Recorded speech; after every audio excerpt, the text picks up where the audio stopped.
A graça e a paz de Jesus Cristo. Seja muito bem-vindo a este canal que compartilha meditações, estudos e reflexões nos capítulos da Bíblia. Hoje nós vamos fazer a leitura do Evangelho de Marcos, capítulo 8, versículos 10, 11 e 12. Vamos fazer a leitura. Versículo 10: E entrando logo no barco com os seus discípulos, foi para as regiões de Dalmanuta. 11: E saíram os fariseus e começaram a disputar com ele, pedindo-lhe para o tentarem um sinal do céu. 12: E, suspirando profundamente em seu espírito, disse: Por que pede esta geração um sinal? Em verdade vos digo que a esta geração não se dará sinal algum.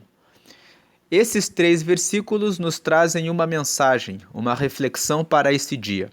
O título da reflexão é: Os sinais são para os que creem. Como nós lemos aqui nesse texto, Jesus entrou no barco com seus discípulos e chegou às regiões de Dalmanuta.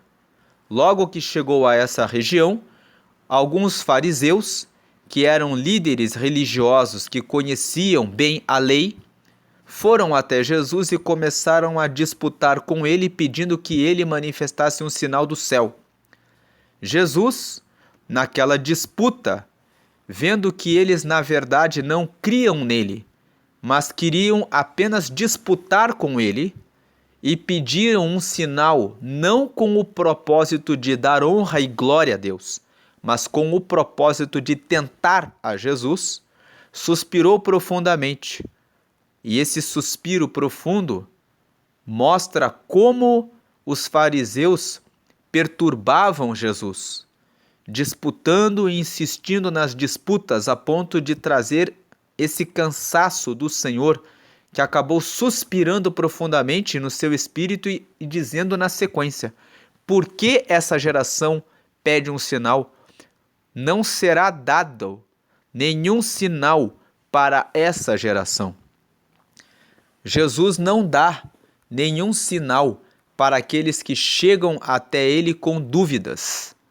Em Hebreus, capítulo 11, versículo 6, está escrito que sem fé é impossível agradar a Deus, porque importa que aqueles que se achegam a ele creiam nele e que ele é galardoador daqueles que o buscam, ou seja, que ele é aquele que recompensa a todos aqueles que buscam a ele. Nós vemos que Deus entrega respostas para todas as pessoas que confiam nele. No livro do profeta Isaías, no capítulo 7, nós vemos que Deus chegou para o rei Acaz e, usando o profeta Isaías, disse a ele o seguinte: Pede para ti ao Senhor teu Deus um sinal. Pede-o ou embaixo nas profundezas ou em cima nas alturas.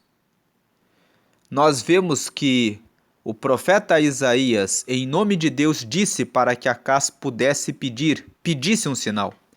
Acaz, porém, deu a seguinte resposta. Versículo 12: Acaz, porém, disse: Não o pedirei, nem tentarei ao Senhor. A consciência de Acaz com relação a Deus é de tanta confiança que ele, mesmo sendo chamado a pedir um sinal a Deus, decidiu não pedir nenhum sinal e nem tentar a Deus. Então o profeta Isaías disse: Ouvi agora, ó casa de Davi. Pouco vos é afadigardes os homens, senão que ainda afadigareis também ao meu Deus? O profeta Isaías estava dizendo: não basta que vocês cansem os homens. Não basta que vocês fiquem o tempo todo perguntando, questionando tendo dúvidas a respeito do poder de Deus? Vocês ainda querem cansar a bondade de Deus? Então, o profeta Isaías completa: portanto, o mesmo Senhor vos dará um sinal. Eis que uma virgem conceberá e dará à luz um filho, e será o seu nome Emanuel. Emanuel significa Deus conosco, e aqui, nessa passagem, Deus usou o profeta Isaías para dizer ao povo de Israel, ao povo de, na verdade aqui, ao povo de Judá, ao povo com a capital em Jerusalém, para dizer a eles que vocês cansam Deus, vocês duvidam a respeito do poder de Deus, vocês não confiam em Deus. Então, o próprio Deus vai dar um sinal para o povo de Judá. A virgem dará à luz a um filho, e esse filho receberá o nome de Emanuel. Em outras palavras, vocês têm tanta dúvida a respeito do meu poder que eu vou enviar um filho por meio de uma virgem para mostrar a vocês que eu posso fazer o que aos olhos humanos é impossível. Sabemos que é impossível que uma virgem conceba sem que tenha a participação de um homem.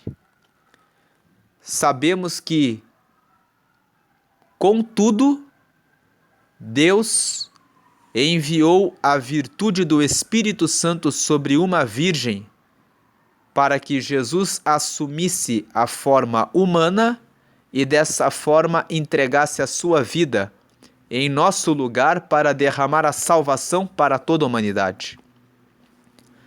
Por meio de Cristo, Deus está para sempre conosco. O próprio Jesus disse: eis que estou convosco todos os dias até a consumação dos séculos. Quando Jesus disse essa palavra, o que Jesus estava dizendo é que ele cumpriu essa palavra de ser o Emanuel, de ser o Deus conosco.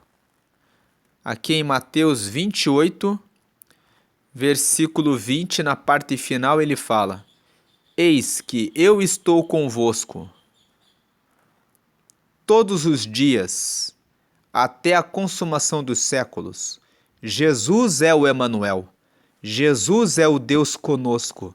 Jesus é a prova do cumprimento da palavra de Deus sobre a incredulidade de Judá. Eles cansavam a Deus. E Deus disse: diante de tanta dúvida a respeito do meu poder, eu vou fazer com que a virgem conceba. E da virgem nascerá o Emanuel, aquele que vai trazer a chance de cada um ter Deus consigo para sempre. Ele é o Emanuel, o Deus conosco. Essa primeira passagem mostra que quando alguém acredita em Deus e não duvida do seu poder, Deus, o próprio Deus, faz questão de enviar o profeta para fazer para que você peça um sinal. Acás era um rei que confiava tanto em Deus, como nós lemos aqui, que quando ele foi chamado pelo profeta Isaías a pedir um sinal, aqui no versículo 11, pede para ti ao Senhor teu Deus um sinal, pede-o ou embaixo nas profundezas ou em cima nas alturas. Olha o privilégio que Deus deu para Acás. Usando o profeta Isaías, disse: pode pedir um sinal nas profundezas, pode pedir um sinal no céu, porque o Senhor dará resposta e sinal àquilo que você pedir. Acás vem e diz para o profeta: não o pedirei, nem tentarei ao Senhor. Aí vem o profeta Isaías e fala com o povo de Judá, que ele chama aqui de casa de Davi. Ele fala: pouco vos é afadigardes os homens, ou seja, não basta que vocês fiquem lançando as palavras amargas, cheias de dúvidas a respeito de Deus. Sobre nós, que somos os profetas, Isaías era um profeta do Senhor. Certamente que nessa qualidade de profeta as pessoas iam até ele e falavam: Deus é Deus mesmo? Ele vai responder a nossa oração? Agora olha quantas coisas ruins estão acontecendo para nós. Então é disso que Isaías fala: é pouco vocês afadigarem os homens, ou seja, cansarem a gente, senão que ainda afadigareis também ao meu Deus. Ou seja, vocês ainda vão pedir sinais para Deus? Aqui, nesse capítulo 7 do profeta Isaías, nós vemos que, se lermos do versículo 1 até o versículo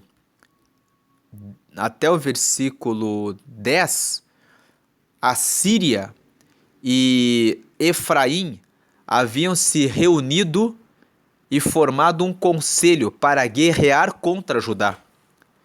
E a reunião desses dois exércitos, que nós vemos aqui no versículo 2, a Síria fez aliança com Efraim. Então se moveu o seu coração e o coração do seu povo como se movem as árvores do bosque com o vento. Ou seja, o rei Acás e o povo de Judá ficou com receio dessa guerra e dessa batalha. Por conta desse receio, desse medo, Deus disse a Isaías, versículo 3 do capítulo 7, agora tu e teu filho, Sear-Jazube, saí ao encontro de Acás, ao fim do canal do viveiro superior ao caminho do campo do lavandeiro, e dize-lhe, acautela-te e aquieta-te. Não temas, nem se desanime o teu coração, por causa destes dois pedaços de tições fumegantes, por causa do ardor da ira de Rezim e da Síria e do filho de Remalias. Versículo 5, porquanto a Síria teve contra ti maligno conselho, com Efraim e com o filho de Remalias, dizendo, versículo 6, vamos subir contra Judá, e atormentemo-lo e repartamo-lo entre nós e façamos reinar no meio dele o filho de Tabeal. 7. Assim diz o Senhor Deus, isto não subsistirá, nem tampouco acontecerá. 8. Mas a cabeça da Síria será Damasco, e o cabeça de Damasco, Rezim. E dentro de 65 anos, Efraim será quebrantado e deixará de ser povo. Versículo 9. Entretanto, a cabeça de Efraim será Samaria, e a cabeça de Samaria o filho de Remalias. Se o não crerdes, certamente não ficareis firmes. Veja que o texto fala, se o não crerdes, certamente não ficareis firmes. Em outras palavras, se vocês não acreditarem nisso que eu estou falando, vocês não vão ficar firmes. A Síria se reuniu com Efraim. Os dois se levantaram para lutarem contra Judá. O rei Acás e o povo de Jerusalém, o povo de Judá, ficou como árvores quando se movem com o vento, ou seja, ficaram preocupados. E antes que eles buscassem a Deus em oração, Deus enviou o profeta Isaías para falar com Acás, dizendo para que ele se aquietasse, porque Deus faria com que Efraim, no prazo de 65 anos, não seria mais povo. E Deus, usando o profeta Isaías, disse para Acás, pede um sinal, embaixo nas profundezas ou em cima nas alturas. E Acás tinha tanta confiança em Deus que ele diz, eu não pedirei nenhum sinal e não tentarei ao Senhor.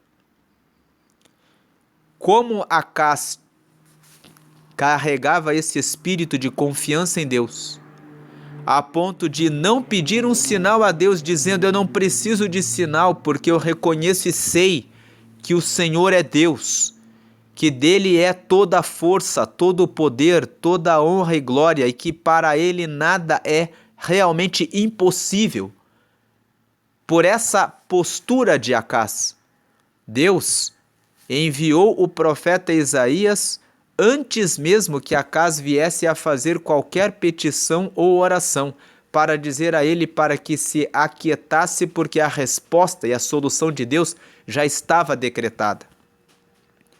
Mesmo ouvindo aquela profecia de Isaías, dizendo a ele também que pedisse um sinal, Acás disse: eu não preciso de sinal. Eu não tentarei ao Senhor. Aqui fica uma primeira lição para nós. Se nós confiarmos realmente que o Senhor é Deus e que Ele comanda a nossa vida e que tudo na nossa vida está de acordo com o reino e o plano dEle, porque colocamos em confiança absoluta tudo nas mãos dEle, antes mesmo que venhamos a orar ou pedir alguma coisa, o Senhor, conhecendo o nosso coração, enviará o profeta para dizer a nós: não se preocupe, porque a solução já está resolvida. O problema já está resolvido, a solução já está dada.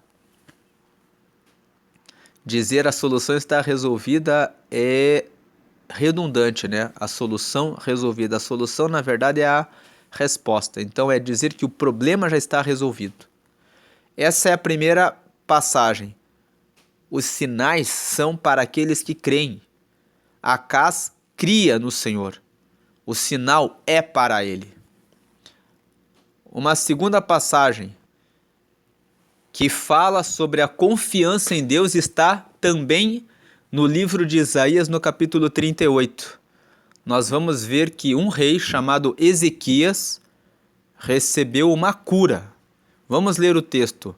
Isaías, capítulo 38, versículo 1. Naqueles dias Ezequias adoeceu de uma enfermidade mortal, e veio a ele Isaías, filho de Amós, o profeta, e lhe disse: assim diz o Senhor, põe em ordem a tua casa, porque morrerás e não viverás. Versículo 2, então virou Ezequias o rosto para a parede e orou ao Senhor. Versículo 3, e disse: Senhor, lembra-te, peço-te, de que andei diante de ti em verdade e com o coração perfeito, e fiz o que era reto aos teus olhos. E chorou Ezequias muitíssimo. Versículo 4, então veio a palavra do Senhor a Isaías, dizendo: 5, vai e dize a Ezequias: assim diz o Senhor, o Deus de Davi, teu pai, ouvi a tua oração e vi as tuas lágrimas, eis que acrescentarei aos teus dias 15 anos. 6, e livrar-te-ei das mãos do rei da Síria, a ti e a esta cidade, eu defenderei esta cidade. 7, e isto te será da parte do Senhor como sinal de que o Senhor cumprirá esta palavra que falou. 8, eis que farei que a sombra dos graus que passou com o sol, pelos graus do relógio de Acás, volte 10 graus atrás.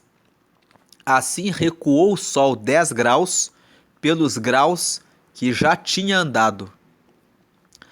Nessa passagem, nós vemos que o rei Ezequias adoeceu e morreria. Deus enviou o profeta Isaías para avisá-lo: você vai morrer, prepare a sua casa para que tudo fique bem. No momento em que ele recebeu aquela má notícia, Ezequias tomou uma atitude. Virou o rosto para a parede e começou a orar e a se humilhar diante de Deus, dizendo para Deus que lembrasse de que toda a sua juventude havia seguido a Deus e que sempre caminhava com Deus.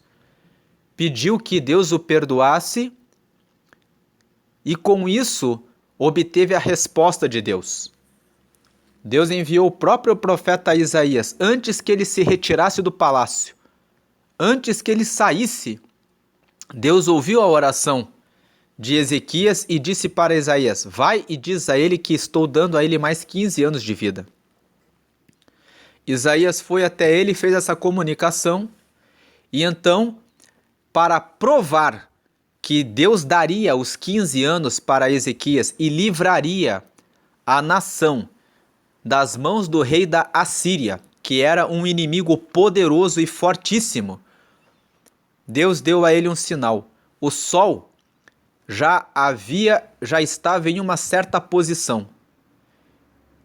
E Deus disse: farei com que o sol retroceda 10 graus, para que você veja agora essa manifestação da natureza como um sinal da minha parte, que eu governo os céus e a terra, também governo isso, essa ordem que dei, de que você terá mais 15 anos de vida e de que os teus inimigos não lhe alcançarão. Então o relógio voltou 10 graus e Ezequias recebeu esse sinal. Por que Ezequias recebeu o sinal de Deus? Primeiro, porque ele reconheceu a soberania de Deus. Quando ele recebeu a visita do profeta Isaías dizendo que ele morreria, ele não teve dúvidas a respeito do poder de Deus e de que Deus é soberano e que realmente morreria. 2. Diante da glória de Deus, ele se humilhou e disse: Deus, reconsidera. Muitas vezes, quando nós estamos em tribulação e precisamos de um conserto com Deus, devemos fazer o mesmo que Ezequias fez. Virar a nossa cara para a parede e dizer: Deus, perdoa o pecado que eu cometi e me dá mais uma chance. Muda o meu destino e a minha história e me capacita para derrotar esse mal, para que eu possa honrar o teu caminho. Ezequias se humilhou diante de Deus. Porque ele se humilhou e confiou em Deus, Deus deu a ele um sinal. Deus dá sinais para aqueles que acreditam nele. Acás foi muito além de Ezequias, porque quando foi convidado a pedir um sinal, ele disse: não pedirei nenhum sinal. Como o povo era incrédulo, Deus disse: eu mesmo darei um sinal. Realizarei um milagre de que a Virgem conceberá para garantir que o povo terá comunhão comigo. Para entender isso, Jesus, quando morreu na cruz, permitiu que todas as pessoas que aceitam a Ele recebam a justificação dos pecados e, estando justificados dos pecados, estejam reconciliados com Deus. Paulo fala sobre isso na carta que escreveu aos Romanos. No capítulo 5, no versículo 1, ele fala que agora nós estamos justificados dos nossos pecados. Sendo, pois, justificados pela fé, temos paz com Deus por nosso Senhor Jesus Cristo. Ou seja, quando nós temos a fé em Jesus, nós somos justificados. Justificados do quê? Dos nossos pecados. E quando nós estamos justificados dos nossos pecados, acontece essa segunda parte, nós temos paz com Deus. Por meio de quem? Por meio do sacrifício de Jesus Cristo. E o versículo 10 diz que por meio de Jesus, nós, sendo inimigos, fomos reconciliados com Deus pela morte de seu Filho. Muito mais, estando já reconciliados, seremos salvos pela sua vida. Ou seja, Cristo nos justificou dos nossos pecados, que nos separavam de Deus, e com a sua morte nós fomos reconciliados com Deus, porque se agora não existe mais pecado que nos separa de Deus, agora que nós estamos justificados dos nossos pecados, nós podemos ser amigos de Deus e estar reconciliados com Deus. E se estamos reconciliados com Deus, recebemos um direito de Romanos 8,15, de sermos chamados filhos de Deus e vencermos o espírito de escravidão. Porque não recebestes o espírito de escravidão para outra vez estardes em temor, mas recebestes o espírito de adoção de filhos, pelo qual clamamos Abba Pai. Ou seja, agora que somos justificados dos nossos pecados, que somos reconciliados com Deus, Não temos mais o espírito de escravidão para continuarmos a viver no pecado, mas agora recebemos o espírito de adoção de filhos. Estamos tão reconciliados com Deus que Deus agora é o nosso Pai. E nós podemos clamar Abba Pai, que significa papaizinho, ou seja, podemos orar a Deus como crianças que conversam com um Pai que realmente cuida de nós e que realmente nos livra e protege. Esses sinais de sermos justificados dos nossos pecados, sermos reconciliados com Deus e de termos intimidade com Deus, alcançamos por meio do Emanuel, do Cristo que nasceu da Virgem, que o próprio Deus, indignado diante das dúvidas que o povo de Judá tinha a respeito do poder que ele tinha de livrar o povo da reunião da Síria e de Efraim contra Judá, da dúvida que eles tiveram do poder de Deus de fazer isso, Deus disse: eu não vou ficar cansado com isso, eu vou dar um sinal definitivo. Vou dar um sinal que vai resolver todas as dúvidas por todas as futuras gerações, mostrando que eu realmente tenho o poder de realizar o impossível, fazer com que uma virgem dê à luz a um filho e que esse filho derrame a reconciliação da humanidade comigo. Nesta segunda passagem do rei Ezequias, o que nós vemos é que Cristo pode curar qualquer doença e qualquer enfermidade. Se você está ouvindo esse vídeo e está com alguma pessoa da sua família doente, se não for propósito de Deus recolher essa pessoa para a glória dele, ele tem poder e fará a cura sobre a vida desse teu parente, sobre a vida desse teu familiar, sobre a tua própria vida. Ele é o poder absoluto que pode entregar toda e qualquer vitória que você precise para o dia de hoje. Voltando para Marcos no capítulo 8, nos versículos 10, 11 e 12, que são esses versículos que falam sobre os sinais são para os que creem. Nós vemos que Jesus respondeu na parte final do verso 12: em verdade vos digo que a esta geração não se dará sinal algum. Uma terceira passagem a respeito de sinal de Deus está em Êxodo 4. Então respondeu Moisés e disse: mas eis que me não crerão, nem ouvirão a minha voz, porque dirão: o Senhor não te apareceu. Versículo 2: e o Senhor disse-lhe: que é isso na tua mão? E ele disse: uma vara. Versículo 3: e ele disse: lança-a na terra. Ele a lançou na terra e tornou-se em cobra, e Moisés fugia dela. Versículo 4: então disse o Senhor a Moisés: estende a mão e pega-lhe pela cauda. E estendeu a mão e pegou-lhe pela cauda e tornou-se em vara na sua mão. Versículo 5: para que creiam que te apareceu o Senhor, o Deus de seus pais, o Deus de Abraão, o Deus de Isaque, o Deus de Jacó. E disse-lhe mais o Senhor, versículo 6: mete agora a mão no peito, e tirando-a, eis que sua mão estava leprosa, branca como a neve. 7: e disse: torna a meter a mão no peito.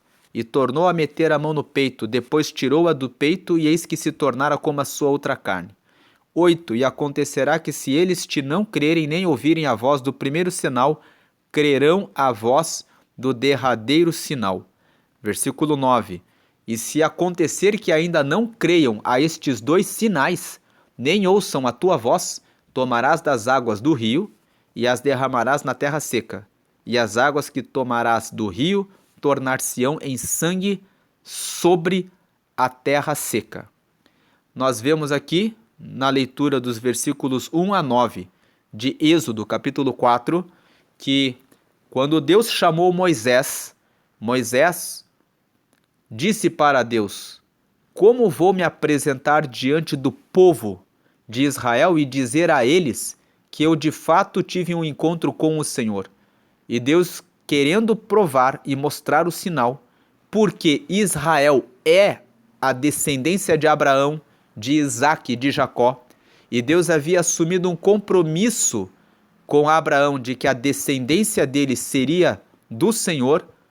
O próprio Deus, honrando a sua palavra, levantou Moisés e disse para Moisés que deu para Moisés o sinal de que aquela vara que ele tinha nas mãos se transformasse numa cobra, e quando Moisés tomou pela cauda, voltou a se tornar em vara. Deu a ele o segundo sinal de, ao colocar a mão no peito e tirá-la, ver a mão leprosa, e depois colocar a mão novamente no peito e ver a sua mão curada, e prometeu um terceiro sinal, de que se o povo não acreditasse, que ele pegasse as águas do rio, jogasse sobre a terra seca e as águas se tornariam em sangue. Deus deu sinais para o povo de Israel, cumprindo a promessa que ele próprio fizera para Abraão, de que a sua descendência, a descendência de Abraão seria uma descendência de Deus. O que nós concluímos dessa terceira passagem? Se Deus fizer uma promessa a você, ele a cumprirá. Ele dará sinais a você de que ele cumprirá. Essa passagem mostra que quando uma pessoa é fiel a Deus, Deus honra a sua palavra. Abraão foi fiel a Deus. E mesmo com o povo de Israel, sendo seus descendentes, duvidando a respeito do poder de Deus, a ponto de Deus ter que enviar Moisés, e a ponto de Moisés, conhecendo a incredulidade do povo, dizer a Deus: eles não vão acreditar em mim. Deus chegar e dizer assim para ele: não se preocupe, eu vou te dar sinais para que eles saibam que você falou comigo sim. E Deus deu esses 3 sinais. Para encerrar essa meditação de hoje, nós vamos ler o próprio livro do Evangelho, o próprio Evangelho de Marcos, no capítulo 16. Nós vamos ler aqui no versículo 16 que Jesus fala que quem crer e for batizado será salvo, mas quem não crer será condenado. Aqueles que creem em Jesus e creem tanto a ponto de entregarem a sua vida para o batismo são salvos, mas aqueles que não acreditam são condenados. Estão condenados a quê? Estão condenados a não receberem a salvação, que é o maior sinal de Deus na vida das pessoas de que ele realmente é Deus. Ter a salvação do pecado, ter a salvação do mundo, ter a salvação de não podermos viver uma vida em constante comunhão com Deus, ter uma vida de salvação em que nós podemos chamar a Deus de papaizinho.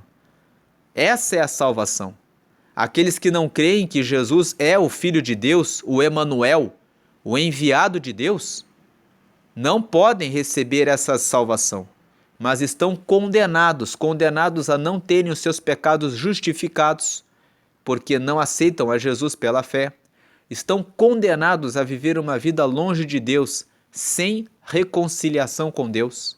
Estão condenados a não poderem falar com Deus com intimidade, porque se não estão com seus pecados justificados e não foram reconciliados, não têm a prerrogativa de chamar a Deus de papaizinho, para chamar a ele de Abba Pai, porque não receberam o espírito de adoção de filhos, porque não creem em Deus. Assim eram esses fariseus, que nós lemos hoje em Marcos 8, versículos 10, 11 e 12. Eles chegaram a Jesus considerando que eram mestres, que conheciam a lei, e que Jesus não era o Filho de Deus. E por isso foram até Jesus disputando com ele, tentando-o, pedindo a ele que desse um sinal. Jesus ficou tão afadigado com aquelas disputas que ele suspirou e disse: nenhum sinal será dado a essa geração. Veja que o profeta Isaías falou lá no capítulo 7, por acaso não basta que vocês cansem os homens, que vocês cansem os profetas que anunciam o reino de Deus?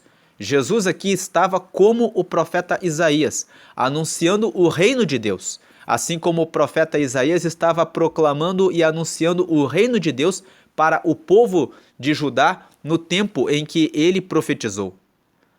Tanto com Isaías quanto com o Senhor Jesus, o povo os cansava, o povo vinha atrás para afadigá-los, colocar dúvidas, questionar a respeito do poder de Deus. Quando nós questionamos, quando nós duvidamos, Deus não precisa responder mais nada para nós, porque Ele não responde àqueles que não creem nele. Mas quem crer e for batizado será salvo. Ele não manifesta sinais para provar que Ele é Deus, para agradar a nós. Ele não precisa disso. Ele simplesmente é Deus e é digno de toda honra, glória e louvor. Aqueles que honram, glorificam e exaltam o nome dele recebem os sinais como bondade do Deus, como um pai em relação aos seus filhos. Aqueles que tratam Deus com desprezo, com desconsideração, com dúvida, será que você realmente é Deus? Será que você realmente é o Senhor, Criador dos céus e da terra, o Todo-Poderoso? Se você duvida, não há por que ele manifestar sinal algum para você. Tanto que nos versículos seguintes o próprio Jesus disse: estes sinais seguirão aos que crerem. Aos que crerem seguirão os sinais. Os sinais não seguem naqueles que não creem, mas apenas aos que creem. Em meu nome expulsarão demônios, falarão novas línguas, pegarão nas serpentes e se beberem alguma coisa mortífera, não lhes fará dano algum, e imporão as mãos sobre os enfermos e os curarão. Os sinais são para os que creem. Então a mensagem é: os sinais são para os que creem. Deus abençoe a todos. Fiquem na paz de Jesus. Tenham fé em Deus, porque, encerrando o vídeo, vamos ler Hebreus 11:6. Porque sem fé é impossível agradar a Deus, agradar-lhe, porque é necessário que aquele que se aproxima de Deus creia, creia que ele existe e que é galardoador dos que o buscam, ou seja, que ele é recompensador dos que o buscam, que ele realmente recompensa e dá sinais. Nós vemos que Deus livrou Acás da reunião da Síria e de Efraim. Vemos que Deus curou Ezequias, derramando sobre ele o sinal de que o sol retrocedesse 10 graus, para mostrar a ele que ele realmente seria curado e que ele livraria o povo do reino da Assíria. Esse é um segundo sinal, que é um sinal que acompanha os servos de Deus. Isaías 54:17. Toda ferramenta preparada contra ti não prosperará. O Senhor é aquele que guarda, o Senhor é aquele que protege todos aqueles que buscam a Ele. Nenhum mal sucede àqueles que confiam nele. Toda ferramenta preparada contra ti não prosperará, e toda língua que se levantar contra ti em juízo tu a condenarás. Esta é a herança dos servos do Senhor, e a sua justiça que vem de mim, diz o Senhor. Veja que ele fala, esta é a herança dos servos do Senhor. Os servos do Senhor, os que servem ao Senhor, não têm dúvidas a respeito dele. Confiam verdadeiramente nele e depositam toda a confiança e fé na pessoa dele. Os fariseus não podem receber a resposta de Deus. E quando nós lemos os fariseus na passagem de hoje, em Marcos, no capítulo 8, nós entendemos que os religiosos não têm como ter a resposta de Deus, mas apenas aqueles que realmente o adoram e o consideram como Deus. Essa é a mensagem de hoje. Fiquem na paz de Jesus.